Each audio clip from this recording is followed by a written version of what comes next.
हम सब इस बात से भलीभांति परिचित हैं कि दीनदयाल जी का जीवन संगठन सेवी और तपस्वी का जीवन था। राजनीति में शुचिता का संकल्प व्रत लेने की प्रेरणा पंडित दीनदयाल जी के राजनीतिक जीवन से हमको मिलती है और इस अवसर पर पार्टी के राष्ट्रीय अध्यक्ष माननीय जगत प्रकाश नड्डा जी से मैं निवेदन करूंगा कि वे इस अवसर पर हम सभी सांसदों को प्रास्ताविक भाषण दें। माननीय राष्ट्रीय अध्यक्ष जगत प्रकाश नड्डा जी।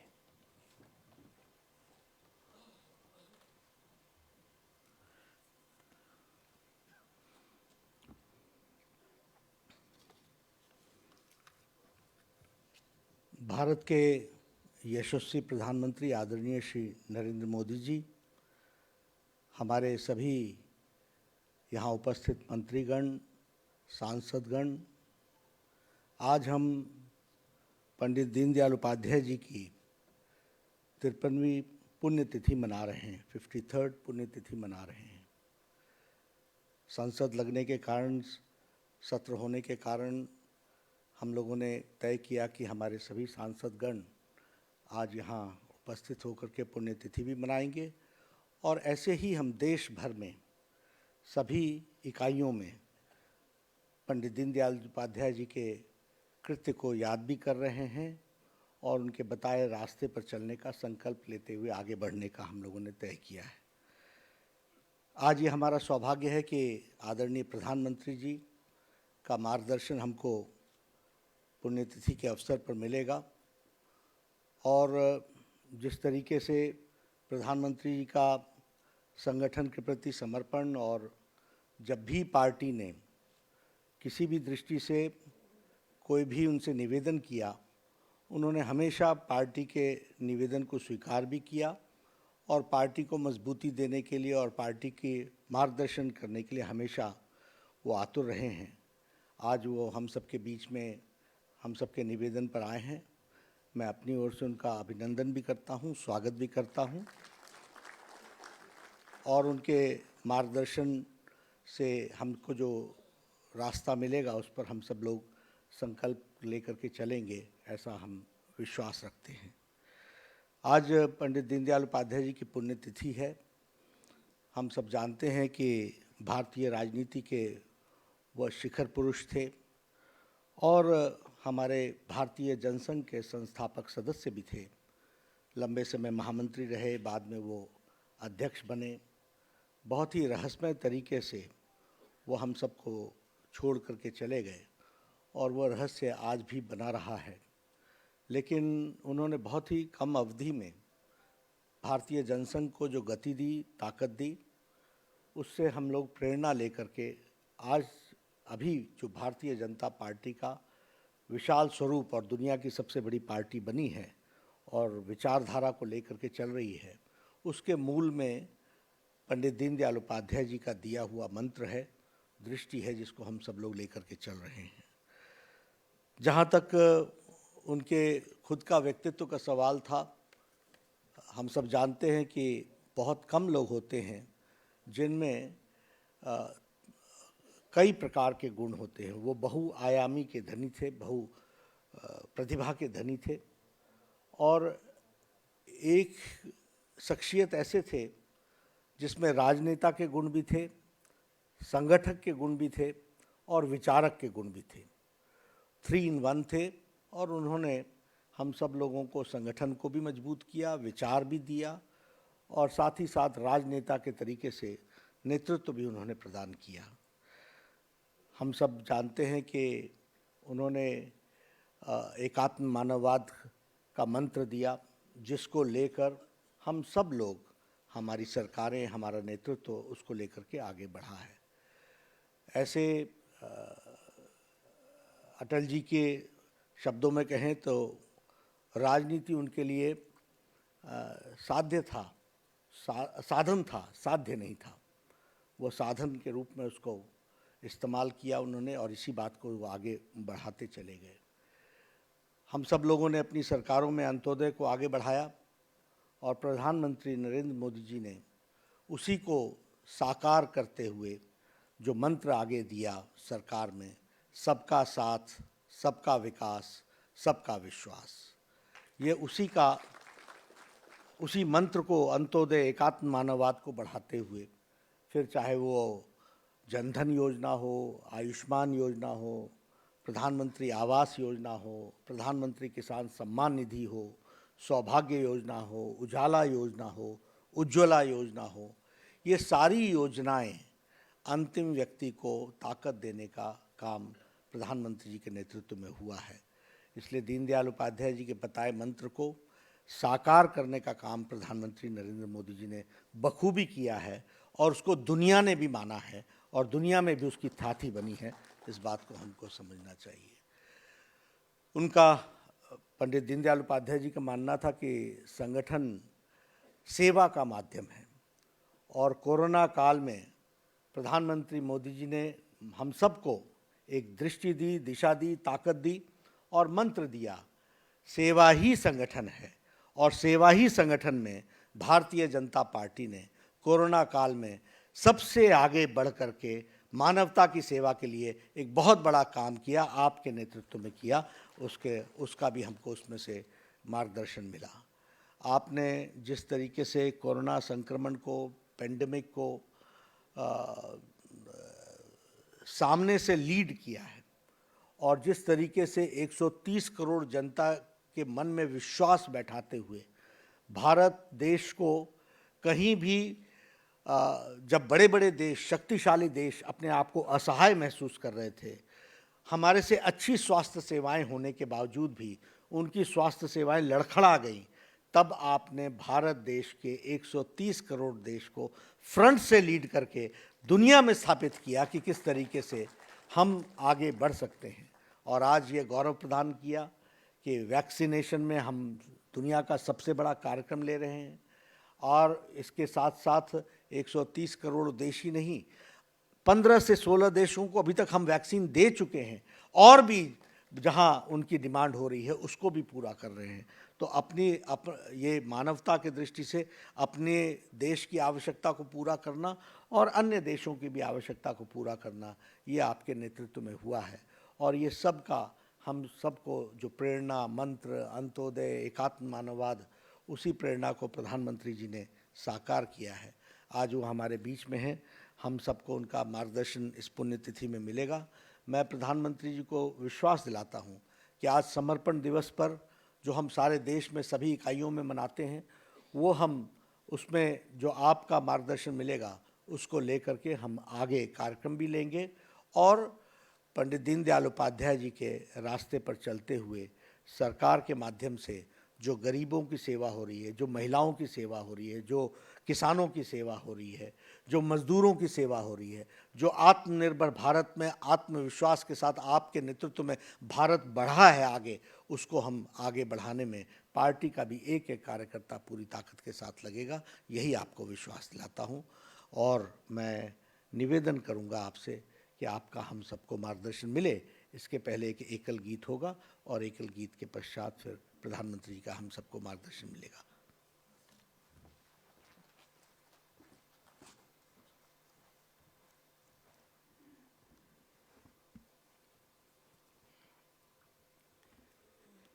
एक राष्ट्र का चिंतन मन में, एक राष्ट्र का चिंतन मन में, कोटि कोटि जनता की जय हो। भारत जननी एक हृदय हो, भारत जननी एक हृदय हो, एक राष्ट्र का चिंतन मन में, कोटि कोटि जनता की जय हो। भारत जननी एक हृदय हो, भारत जननी एक हृदय हो। स्नेह सिक्त मानस की वाणी, गूंजे गिरा यही कल्याणी, चिर उदार भारत की संस्कृति सदा भय हो सदा जय हो। भारत जननी एक हृदय हो, भारत जननी एक हृदय हो। मिटे विषमता सर से समता, रहे मूल में मीठी ममता। तमस कालिमा को विदीर्ण कर, जन जन का पथ ज्योतिर्मय हो। भारत जननी एक हृदय हो, भारत जननी एक हृदय हो। एक राष्ट्र का चिंतन मन में, कोटि कोटि जनता की जय हो।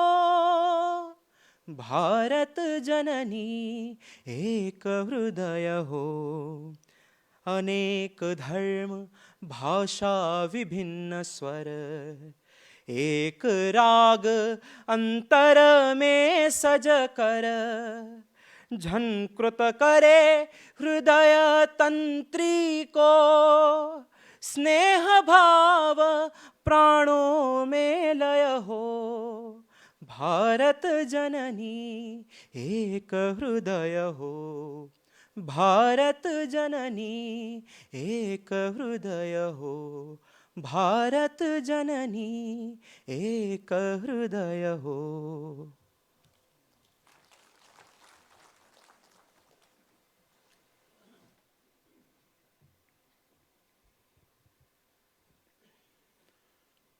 भारत माता की, भारत माता की, भारत माता की। मैं कहूँगा दीनदयाल उपाध्याय, आप कहिए अमर रहे, अमर रहे। दीनदयाल उपाध्याय,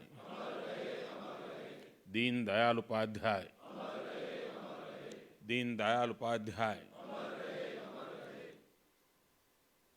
कार्यक्रम में मेरे साथ उपस्थित भारतीय जनता पार्टी के राष्ट्रीय अध्यक्ष श्रीमान जेपी नड्डा जी,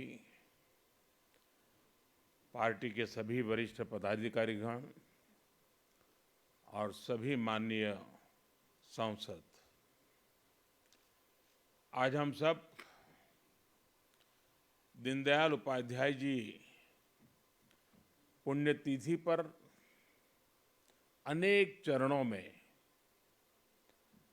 अपनी श्रद्धांजलि अर्पित करने के लिए एकत्र हुए हैं। पहले भी अनेकों अवसर पर हमें दीनदयाल जी से जुड़े कार्यक्रमों में शामिल होने का, अपने विचार रखने का और अपने वरिष्ठ जनों से विचार सुनने का अवसर मिलता रहा है। यहाँ पर तो सभी लोग उस विचार परिवार के सदस्य हैं। दीनदयाल जी जिसके मुखिया की तरह, एक प्रेरणा की तरह अविरत रूप से हमें प्रेरणा देते रहे हैं। आप सबने दीनदयाल जी को पढ़ा भी है और उन्हीं के आदर्शों से अपने जीवन को गढ़ा भी है। और इसलिए आप सब उनके विचारों से, उनके समर्पण से भली भांति परिचित है। मेरा अनुभव है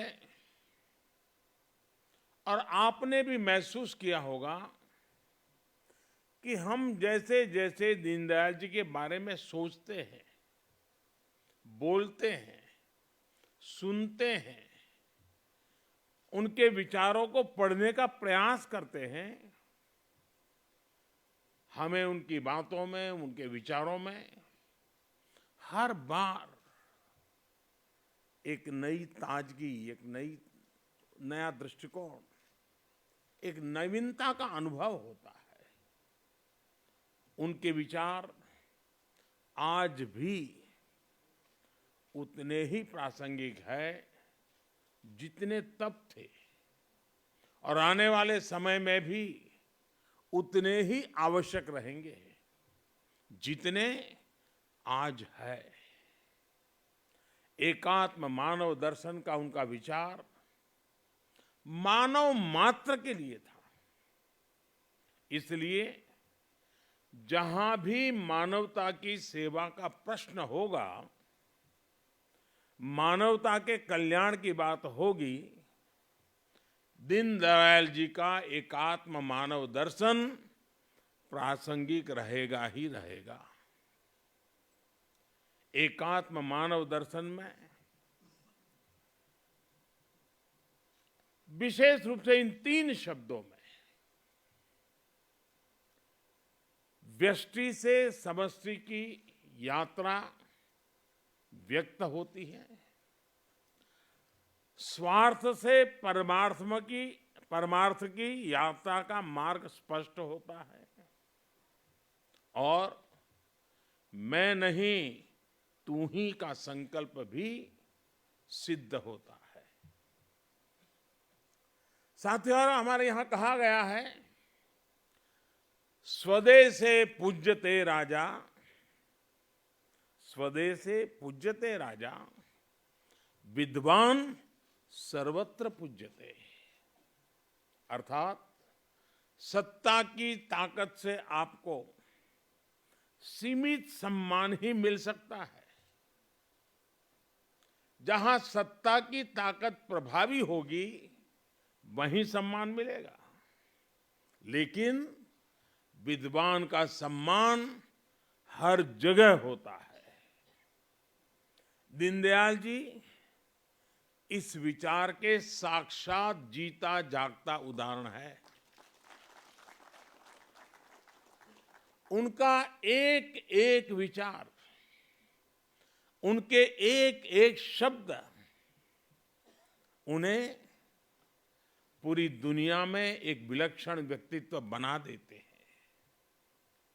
सामाजिक जीवन में एक नेता को कैसा होना चाहिए, भारत के लोकतंत्र और मूल्यों को कैसे जीना चाहिए, दीनदयाल जी इसके भी बहुत बड़ा उदाहरण है। एक और वो भारतीय राजनीति में एक नए विचार को लेकर आगे बढ़ रहे थे, वहीं दूसरी ओर वो हर एक पार्टी, हर एक विचारधारा के नेताओं के साथ भी उतने ही सहज रहते थे। हर किसी से उनके आत्मीय संबंध थे। उन्होंने अपनी पॉलिटिकल डायरी लिखी थी, जिसमें नेहरू जी की सरकार की सुरक्षा के संबंध में, खाद्य नीतियों के संबंध में, कृषि नीति के संबंध में खुल करके तथ्यपरक आलोचना की थी, बहुत ही क्रिटिसाइज किया था। लेकिन जब उन्होंने अपनी इस डायरी को प्रकाशित किया पुस्तक के रूप में, तो इसका प्राकथन उन्होंने कांग्रेस नेता और यूपी के मुख्यमंत्री रहे श्रीमान संपूर्णानंद जी से ही लिखवाया।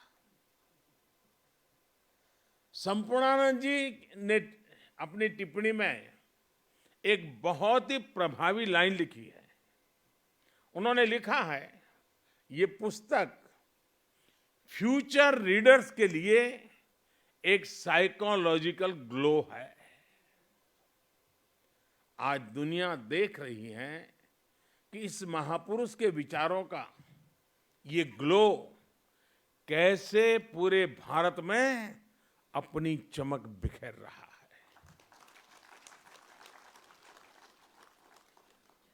साथियों, हमारे शास्त्रों में कहा गया है, स्वदेशो भुवनम त्रयम, स्वदेशो भुवनम त्रयम, अर्थात अपना देश ही हमारे लिए सब कुछ है, तीनों लोकों के बराबर है। जब हमारा देश समर्थ होगा तभी तो हम दुनिया की सेवा कर पाएंगे, एकात्म मानव दर्शन को सार्थक कर पाएंगे। दीनदयाल उपाध्याय जी भी यही कहते थे। उन्होंने एक स्थान पे लिखा था, एक सबल राष्ट्र ही विश्व को योगदान दे सकता है। यही संकल्प आज आत्मनिर्भर भारत की मूल अवधारणा है। इसी आदर्श को लेकर ही देश आत्मनिर्भरता के रास्ते पर आगे बढ़ रहा है।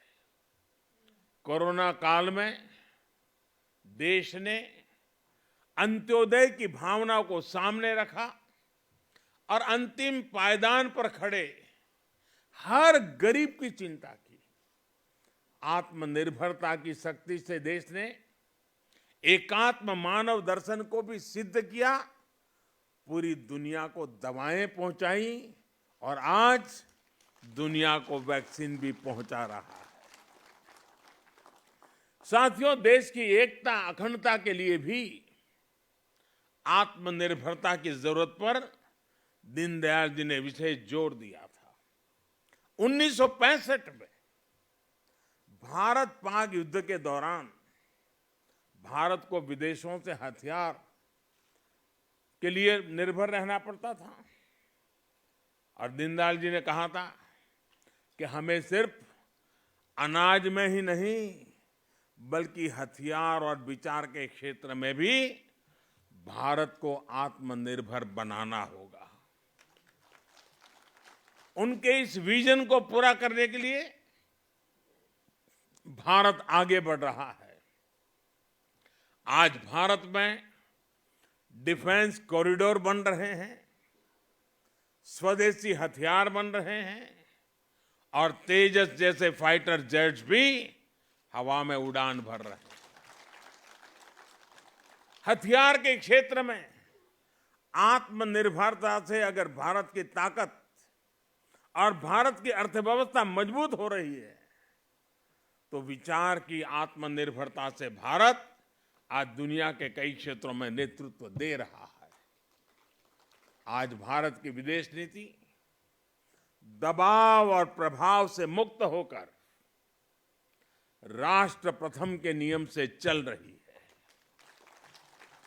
नेशन फर्स्ट, प्रकृति के साथ सामंजस्य का दर्शन दीनदयाल जी ने हमें दिया था। भारत आज इंटरनेशनल सोलर अलायंस का नेतृत्व करके दुनिया को वही राह दिखा रहा है। साथियों, दीनदयाल उपाध्याय जी ने दुनिया की किसी भी सोच के प्रभाव में अपने विचारों को नहीं गढ़ा था, इसलिए उनके विचारों में एक मौलिकता थी।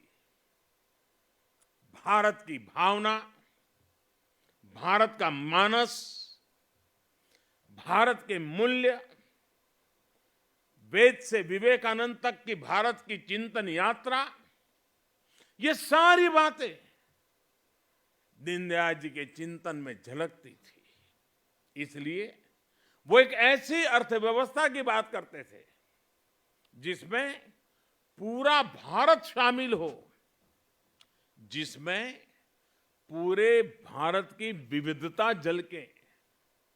लोकल इकोनॉमी पर विजन इस बात का प्रमाण है कि उस दौर में भी उनकी सोच कितनी प्रैक्टिकल और व्यापक थी। आज वोकल फॉर लोकल के मंत्र से देश इसी विजन को साकार कर रहा है। आज आत्मनिर्भर भारत अभियान देश के गांव, गरीब, किसान, मजदूर और मध्यम वर्ग के भविष्य का निर्माण का एक माध्यम बन रहा है।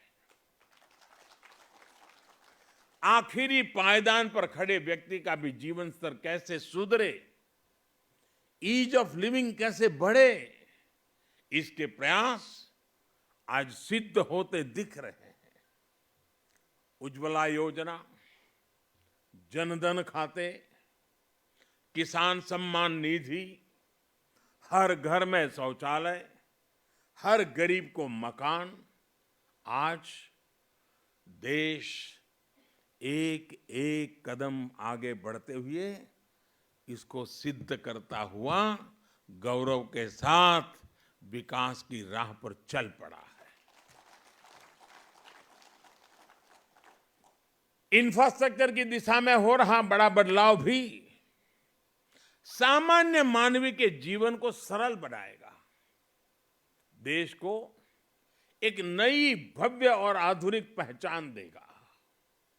साथियों, आज जब देश में इतने सकारात्मक बदलाव हो रहे हैं, पूरी दुनिया में भारत का कद बढ़ रहा है, तो कौन भारतीय होगा, कौन इस मां का लाल होगा जिसको गौरव न होता हो, उसका सीना चौड़ा न होता हो, उसका माथा ऊंचा न होता हो। आज विश्व भर में फैला हुआ भारतीय समुदाय जिस गर्व के साथ जी रहा है, उसका कारण भारत में हो रही गतिविधि है। हमें गर्व होता है कि हम अपने महापुरुषों के सपनों को पूरा कर रहे हैं। हमें गर्व है कि हमारी विचारधारा देशभक्ति को ही अपना सब कुछ मानती है। हमारी विचारधारा देशभक्ति से शुरू होती है, हमारी विचारधारा देशभक्ति से प्रेरित होती है, हमारी विचारधारा देश हित के लिए होती है।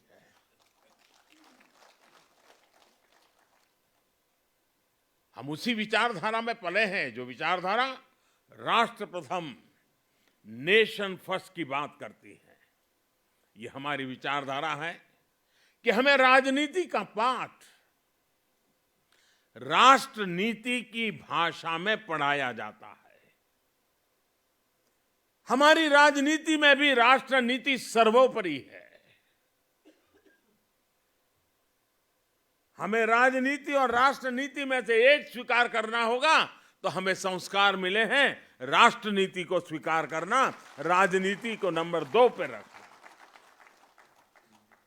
हमें गर्व है कि हमारी विचारधारा सबका साथ, सबका विकास, सबका विश्वास की बात करती है, उस मंत्र को जीती है।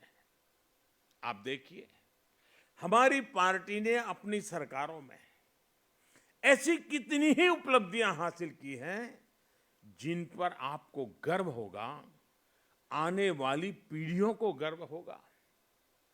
जो निर्णय देश में बहुत कठिन माने जाते थे, राजनीतिक रूप से मुश्किल माने जाते थे, हमने वो निर्णय लिए और सबको साथ लेकर लिए। उदाहरण के तौर पर देश में नए जनजाति कार्य मंत्रालय का गठन, जनजाति समुदाय को हमारे आने के बाद थोड़ा था, पहले भी था, लेकिन उस मंत्रालय का, अलग मंत्रालय का गठन भाजपा की ही सरकार में हुआ है। ये भाजपा का सरकार की ही देन है कि पिछड़ा आयोग भी उसको संवैधानिक दर्जा मिल सका, संवैधानिक स्टेटस हमारे यहां मिल सका। और ये भाजपा की ही सरकार है जिसने सामान्य वर्ग के गरीब लोगों को भी आरक्षण देने का काम किया। और आप देखिए, देश में जब भी ऐसे कोई काम हुए हैं,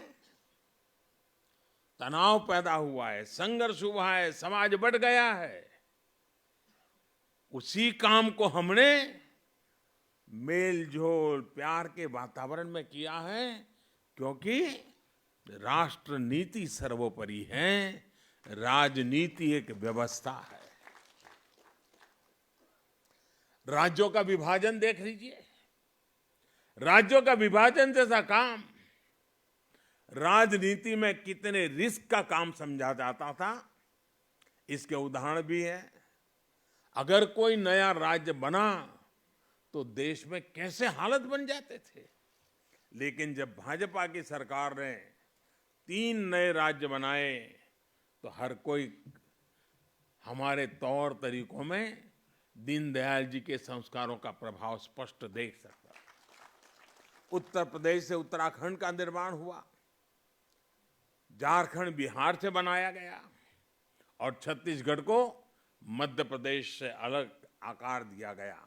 लेकिन उस समय हर राज्य में उत्सव का माहौल था, न कोई शिकायत थी, न कोई गीला शिकवा था, आनंद ही आनंद था, दोनों तरफ आनंद था। हमारी सरकार ने लद्दाख, करगिल को अलग केंद्र शासित राज्य का दर्जा दिया है और वहां जी भी उत्सव का ही वातावरण है। इसी तरह जम्मू कश्मीर और वहां के लोगों की आकांक्षाओं को भी हम पूरी तरह साकार करने में पर जुटे हैं। उसी प्रकार से सेलवासा और दमन दमन अलग थे, हमने उसको जोड़ दिया, दोनों तरफ आनंद है। अगर उनकी नई रचना की तो भी आनंद है और सम्मिलित किया तो भी आनंद है, क्योंकि हमारी प्रेरणा राष्ट्र नीति है। राजनीतिक स्वार्थ के लिए हम निर्णय नहीं करते हैं और इसका असर जन सामान्य के मन पर होता है। साथियों, हम राजनीति में सर्वसम्मति को महत्व देते हैं। हम सहमति के प्रयास को करते करते सर्वसम्मति तक जाना चाहते हैं। दीनदयाल जी कभी भी राजनीतिक अस्पृश्यता में विश्वास नहीं रखते थे। और आपको याद होगा, जब मैं 2014 में आया तो मुझे सदन में एक बार बोलने का मौका मिला, तब मैंने सदन में कहा था और बड़ी जिम्मेवारी के साथ कहा था और बड़े कन्विक्शन के साथ कहा था। जो इस कन्विक्शन को हम लोग जीते हैं, हमें संस्कार में मिले हैं। और मैंने पार्लियामेंट में कहा था कि बहुमत से सरकार चलती है, बहुमत से सरकार तो चलती है, लेकिन देश तो सहमति से चलता है, सर्वसम्मति से चलता है।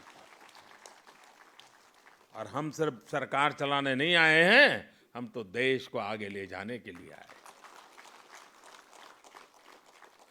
हमारे राजनीतिक दल हो सकते हैं, हमारे विचार अलग अलग हो सकते हैं, हम चुनाव में पूरी शक्ति से एक दूसरे के खिलाफ लड़ते हैं, पर इसका मतलब ये नहीं कि हम अपने राजनीतिक विरोधी का सम्मान न करें।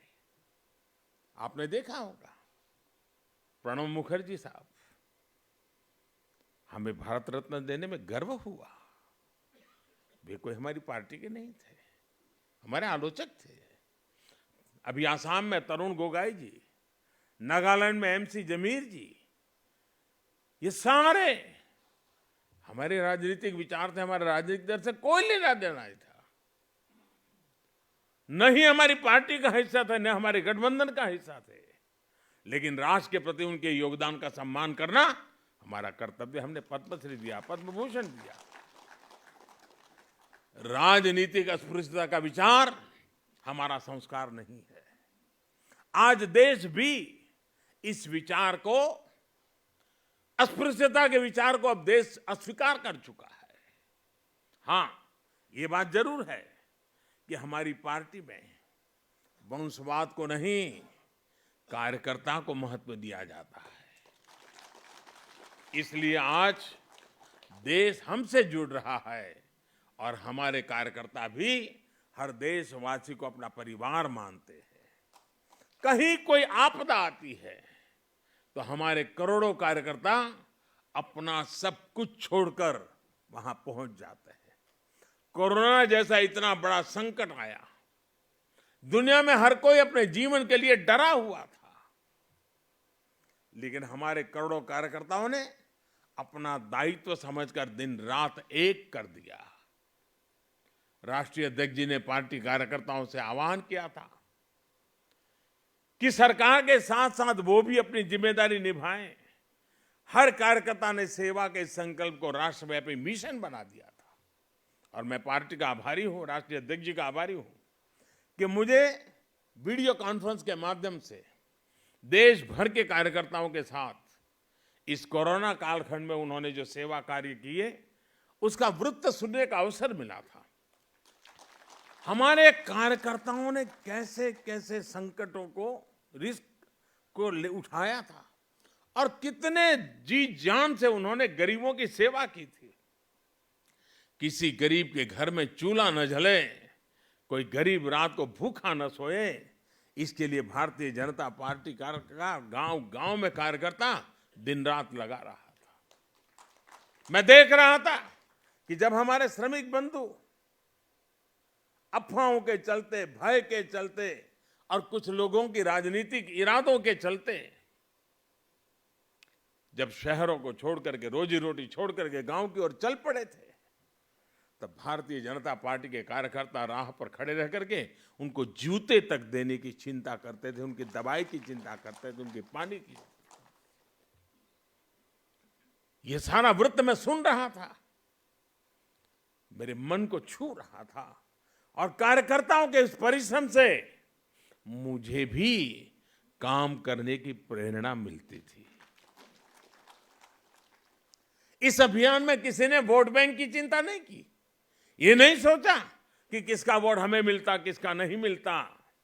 साथियों, हमारी पार्टी, हमारी सरकार आज महात्मा गांधी के उन सिद्धांतों पर चल रही है जो हमें प्रेम और करुणा के पाठ पढ़ाते हैं।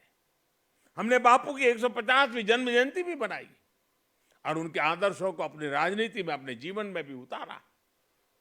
हमारी सरकार ने हमारे महापुरुषों को भी राजनीतिक समीकरण के चश्मे से कभी नहीं देखा। जिन स्वाधीनता सेनानियों की उपेक्षा होती रही, उन्हें हमने सम्मान दिया। ये हमारी ही सरकार है जिसने नेताजी को वो सम्मान दिया जिसके वो हकदार थे। उनसे जुड़ी हुई फाइल्स को खोला, लाल किले पर झंडा फहराने का काम नेताजी की स्मृति में करना शायद किसी और शासन में कोई सोच नहीं सकता था। अंडमान निकोबार में नेताजी को याद कर करके उस द्वीप समूह में एक का नाम नेताजी के नाम से कर देना शायद किसी और सरकार में कोई सोच नहीं सकता। सरदार पटेल की दुनिया की सबसे बड़ी प्रतिमा बनाकर हमने उन्हें श्रद्धापूर्वक नमन किया है। देश की एकता के मंत्र को आने वाली पीढ़ियों को प्रेरणा के रूप में उस जगह से चेतना मिलती रहे, उस रूप में उस परिसर को खड़ा किया गया है। और मैं तो मेरे सभी सांसदों को चाहूंगा कि कभी न कभी अपने कार्यकर्ताओं की टोली बना करके जरूर उस स्थान पर जाइए, कम से कम एक रात वहां बिताइए।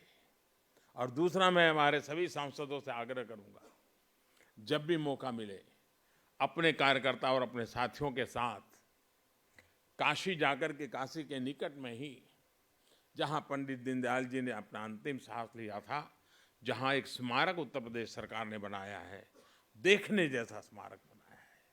दीनदयाल जी की भव्य प्रतिमा वहां रखी है। वो इतना बढ़िया परिसर बना है, हम लोगों के लिए बड़ा एजुकेटिव है। आप जरूर कभी, काशी से कोई ज़्यादा दूर नहीं है, बाय रोड आप चले जा सकते हैं और वहां एक बार हो आइए। हमारे लिए सारे तीर्थ क्षेत्र हैं और हम लोगों ने कभी न कभी मौका लेकर के वहां जाना चाहिए।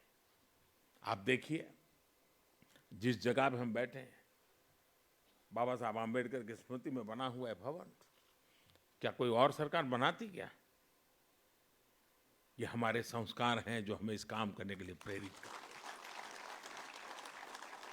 बाबा साहब आम्बेडकर को भी भारत रत्न तब मिला जब बीजेपी के समर्थन से सरकार बनी थी। इन कार्यों का भाजपा को, हम सभी को बहुत गर्व है। साथियों, अगले महीनों में 5 राज्यों में चुनाव भी आने वाला है। हम सभी कार्यकर्ताओं को राष्ट्रीय अध्यक्ष जी के नेतृत्व में अपनी सकारात्मक सोच और परिश्रम के आधार पर जनता के बीच में जाना है। जनता इन 6 सालों में हमारी नीतियों को भी देख चुकी है और सबसे बड़ी ताकत हमारी जो है, देश ने हमारी नीयत को भी देखा है, परखा है और पुरस्कार भी दिया है। हमें उसी विश्वास को लेकर के आगे बढ़ना है। राष्ट्रीय अध्यक्ष जी के नेतृत्व में हम जरूर सफलता पाएंगे। साथियों, हमने देखा है कि पिछले कुछ सालों में टेक्नोलॉजी का यूज करके हम बहुत बड़े स्केल पर लोगों के जीवन में परिवर्तन लाने में सफल हुए हैं। गरीब, कम पढ़ा लिखा व्यक्ति टेक्नोलॉजी को यूज नहीं कर पाएगा, ऐसे सारे मिथक को तोड़कर आज देश रिकॉर्ड स्तर पर डिजिटल लेन देन कर रहा है। आज देश में हर महीने 4 लाख करोड़ रुपए से भी ज्यादा का लेन देन यूपीआई के माध्यम से हो रहा है।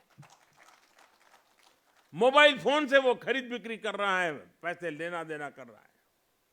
डिजिटल लेन देन करना अब लोगों के व्यवहार का हिस्सा बनता जा रहा है। टेक्नोलॉजी के बेहतर इस्तेमाल की वजह से अब गरीब से गरीब व्यक्ति अपना हक बिना किसी भ्रष्टाचार के पा रहा है। पहले कितनी ही योजनाओं का पैसा गरीब तक पहुंच ही नहीं पाता था। आज उसके हक का वही पैसा सीधे उसके बैंक खाते में ट्रांसफर किया जा रहा है। कितनी ही योजनाएं ऐसी थी जिसमें लाभार्थियों की सही पहचान नहीं हो पाती थी। जो अपात्र होते थे वो इसका फायदा उठा लेते थे। लेकिन अब टेक्नोलॉजी की वजह से वो सारी पुरानी अवस्थाएं बदल गई हैं। करोड़ों से नाम जो सिर्फ कागजों में थे, जो किसी गरीब का हक उस तक पहुंचने नहीं देते थे, उन नामों को हटाया जा चुका है। आज 1,80,000 करोड़ रुपए से अधिक गलत हाथों में जाने से पैसा बच रहा है। टेक्नोलॉजी का बेहतर इस्तेमाल आपको अपने क्षेत्र के लोगों के साथ कनेक्ट करने में बहुत मदद कर सकता है। इसके लिए एक अहम माध्यम नमो ऐप भी है। नमो ऐप पर जो टूल्स हैं वो आपको जनता जनार्दन से संवाद में सहायता कर सकते हैं। मैं चाहता हूं मेरे सभी सांसदों के लिए यह हथियार बहुत काम आए।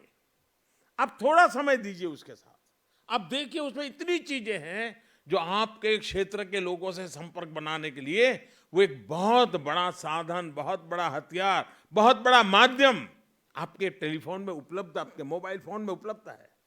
आप उसका फायदा उठाइए। और उसकी अच्छी एक बड़ी ताकत ये है कि ये 2 वे कम्युनिकेशन का भी बहुत अच्छा प्लेटफॉर्म है। आप अपने कार्यकर्ताओं के साथ छोटी मोटी मीटिंग आराम से कर सकते हैं। उसके ऊपर आप लोगों तक अपनी बात पहुंचा सकते हैं और लोग भी उतनी ही आसानी से अपनी बात आप तक पहुंचा सकते हैं। साथियों, आजादी के 75 वर्ष का अवसर आज हमारे एकदम सामने खड़ा है। आत्मनिर्भर भारत को लेकर आज पूरे देश में एक चेतना जगी है। मैं आपसे आग्रह करूंगा, पार्टी की हर इकाई, देश में भी, राज्यों में भी, जिले में भी और पोलिंग बूथ तक, हर इकाई आजादी के 75 साल निमित्त कम से कम 75 ऐसे कोई न कोई काम हम करेंगे। कर सकते हैं क्या? कम से कम 75 काम के साथ हम जुड़ेंगे। भले 1 साल लगे, 1.5 साल लगे, लेकिन हम करेंगे। हम उन 75 कामों को आइडेंटिफाई करें। आजादी के 75 साल के निमित्त इस काम को अवश्य करें और उसका हिसाब किताब रखें। देश के सामान्य मानवी से जुड़ने का हम प्रयास करें। आजादी के 75 साल सिर्फ रंगाराग कार्यक्रम के समाप्त नहीं होना चाहिए। जन मन के साथ जुड़ने का एक बहुत बड़ा अवसर होना चाहिए। नई पीढ़ी को राष्ट्र के लिए प्रेरणा देने की एक ताकत के रूप में परिवर्तित होना चाहिए। और इसलिए भारतीय जनता पार्टी के हर कार्यकर्ता, जिसके लिए राष्ट्र नीति ही प्रेरणा है, इसके लिए आजादी का 75 का वर्ष ये भी अपने आप में एक बहुत बड़ी प्रेरणा है। साथियों, वोकल फॉर लोकल, आत्मनिर्भर भारत, मैं सभी मेरे एमपी साथियों से आग्रह करता हूं, मेरे सांसद साथियों से आग्रह करता हूं, मैं भारतीय जनता पार्टी के कार्यकर्ताओं से आग्रह कर रहा हूं, जो राह हमें दीनदयाल जी ने सिखाई थी, उस राह पर चलने के लिए हम कहीं से कुछ तो सोचें। एक काम आप कर सकते हैं क्या? कठिन है, लेकिन करना है।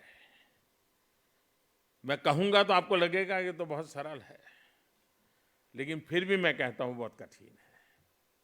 परिवार के आपके अपने सदस्य सब बैठ करके, उसमें भी आपके नौजवान बेटे बेटी भाई बहन जो भी हो, उनके साथ बैठ करके एक काम कीजिए, एक अच्छी सी डायरी लेकर के लिखिए,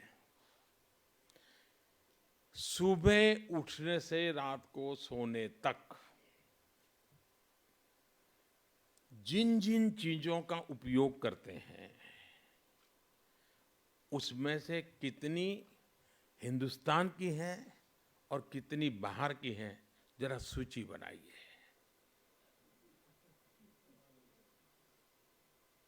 मैं बिल्कुल कहता हूं, आप खुद जब सूची बनाएंगे आप चौंक जाएंगे, आप डर जाएंगे।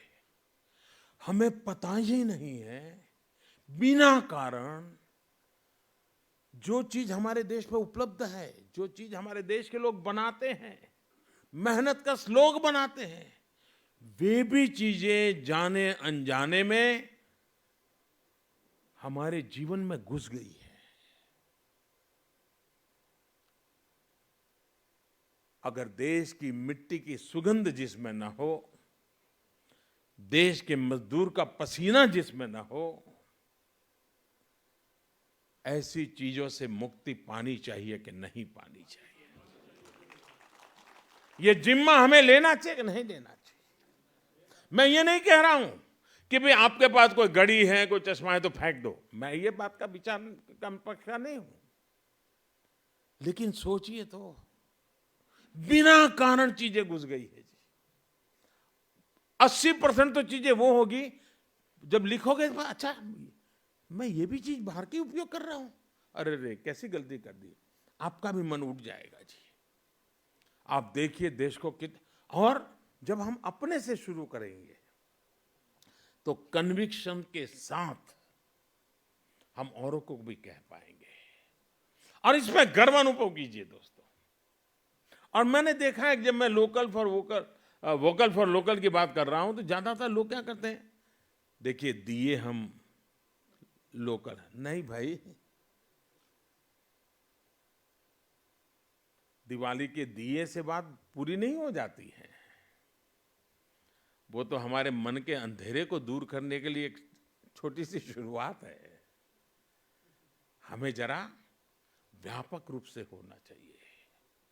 साथियों, दीनदयाल जी ने हमें जो संस्कार दिए,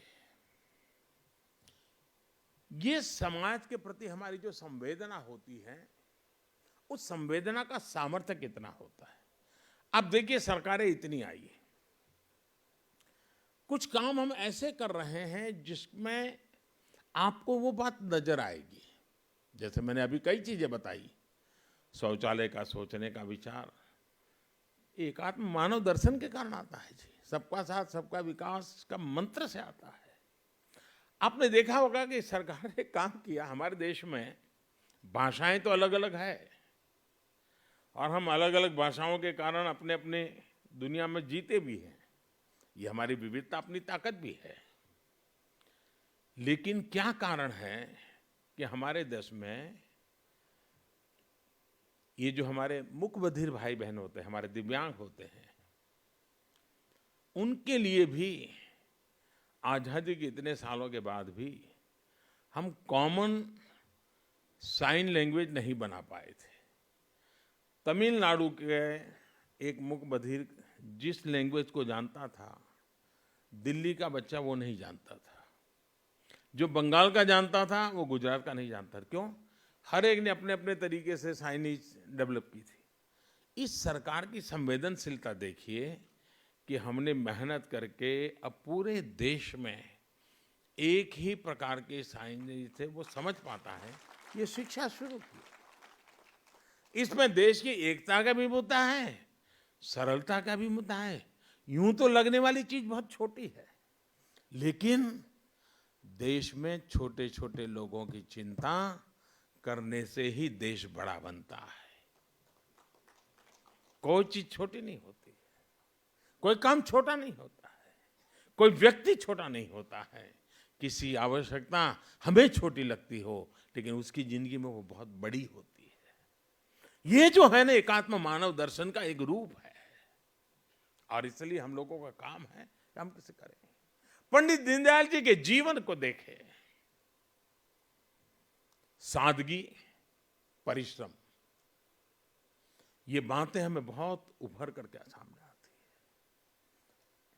मुझे पंडित दीनदयाल जी को देखने का सौभाग्य नहीं मिला है, उनके दर्शन करने का मुझे सौभाग्य नहीं मिला है, लेकिन जितना सुना है, जितना पढ़ा है, कहते हैं कि जब वो भारत में यात्रा करते थे, संगठन के लिए काम करते थे, पार्टी के पास आरक्षण के पैसे नहीं होते थे ट्रेन में, तो ट्रेन में जहां टॉयलेट होता है उसके बगल में अपना बिस्तर रख करके बैठे रहते थे। 24-24 घंटे यात्रा कर करके किसी कार्यकर्ता के यहाँ पहुंचते थे। ये परिश्रम कर करके इस पार्टी बनी है जी।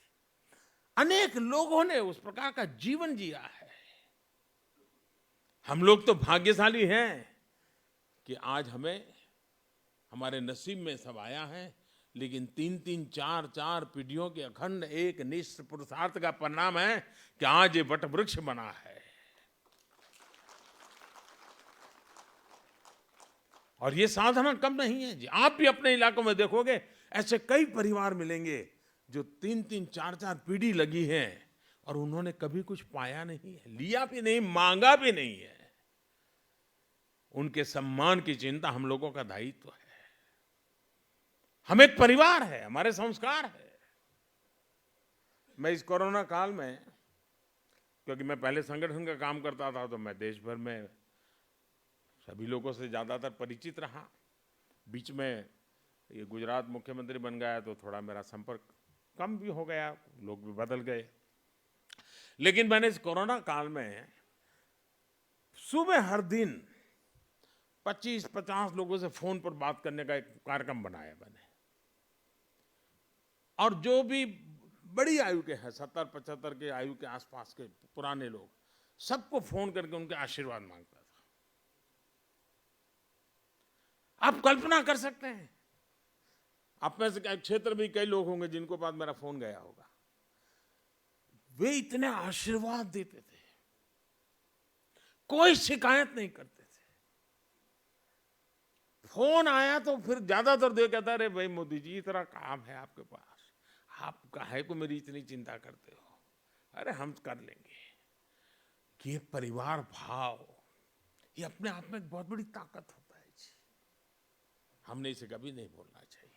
आप देखिए, दीनदयाल जी के पास क्या था? कुछ नहीं था जी। वे अनिकेत थे, वे अकिंचन थे, न घर था न धन था, लेकिन हमारे दिलों में आज भी है।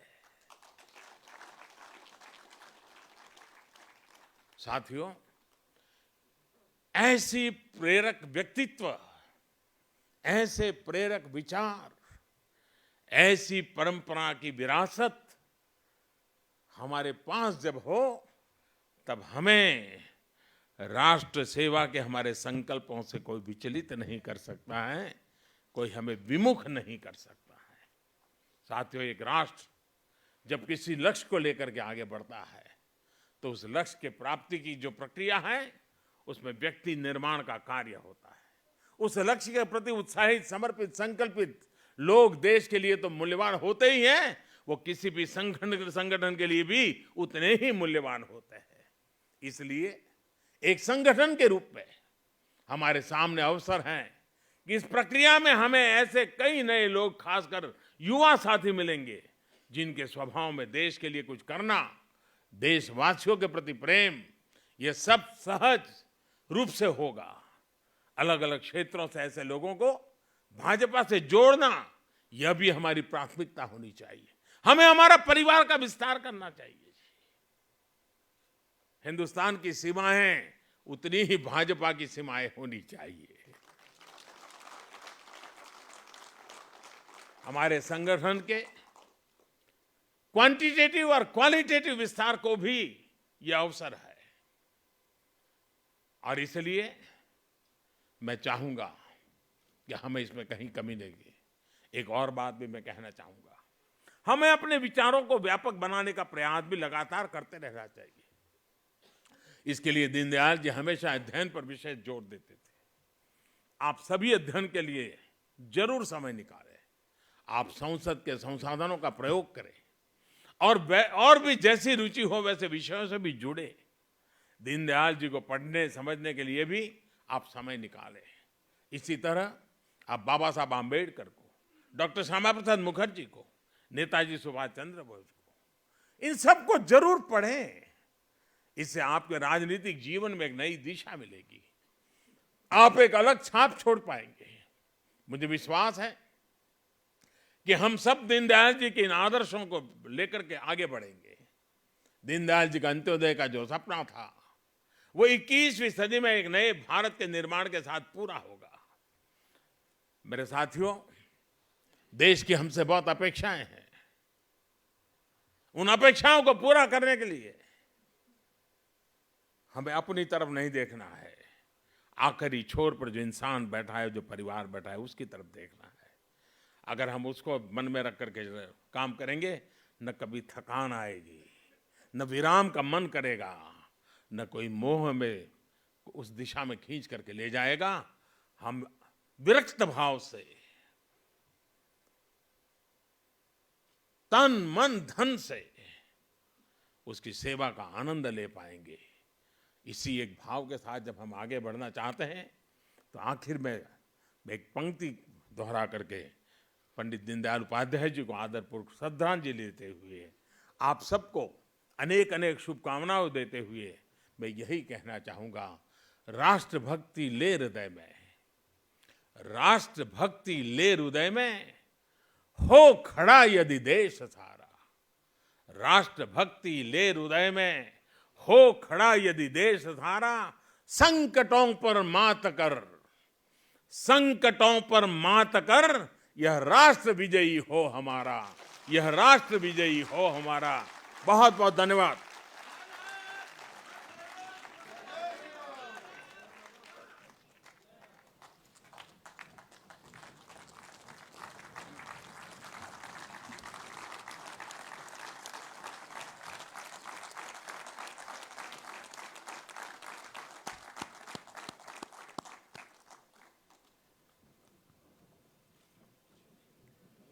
तो धन्यवाद।